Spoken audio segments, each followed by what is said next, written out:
Diagnostic laparoscopy বা পেটের মধ্যে ক্যামেরা ঢুকিয়ে দেখা, কখন এটা করা হয়? ইনফার্টিলিটি কেস, যাদের বাচ্চা কাচ্চা আসছে না, সেটা একটা কজ।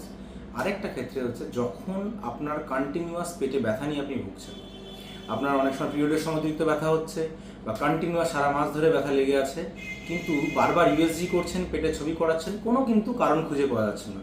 এই কেসগুলোর ক্ষেত্রেই we suggest diagnostic laparoscopy. Diagnostic ল্যাপারোস্কোপির মাধ্যমে দুটো জিনিস আমরা সাধারণত গাইনোকোলজিস্টরা দেখে থাকি।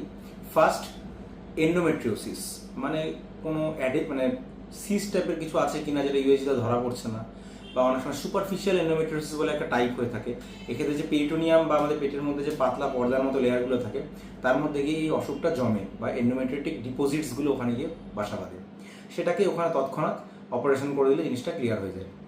সেকেন্ড আরেকটা জিনিস আমরা দেখি, সেটা হচ্ছে pelvic infection, pelvic inflammatory disease বা পিআইডি যদি হয়ে থাকে, কন্টিনিউয়াস কোনো যদি ইনফেকশন হয়ে থাকে আমাদের জেনিটাল রিজনে, পেলভিক রিজনে, ইউটেরাসের ওভারি চারিদিকে, তবেও কিন্তু একটা কন্টিনিউয়াস ব্যথার সোর্স সেটা হতে পারে।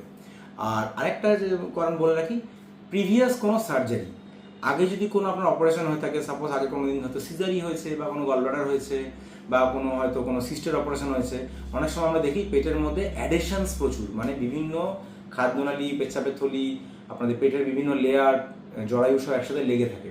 এই অ্যাডেশন যদি কন্টিনিউয়াস থাকে, তবেও কিন্তু একটা ক্রনিক একটা ব্যথা তৈরি হতে পারে। সেই জন্য diagnostic laparoscopy is very very important test, মানে একটা প্রসিডিওর বেসিক্যালি।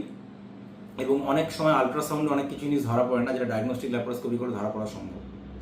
এটা একটা অ্যাওয়ারনেস ভিডিও বানালাম, এবং এরপরে আমি কিছু কিছু পেশেন্টের যদি সেরকম টাইপের কেসেস আমি পাই, সেগুলো আমি উইথ লাইভ ডেমনস্ট্রেশন ভিডিও আমি আপনাদেরকে দেখাবো যে কী কী ধরনের অসুখ নিয়ে পেশেন্টরা আসে।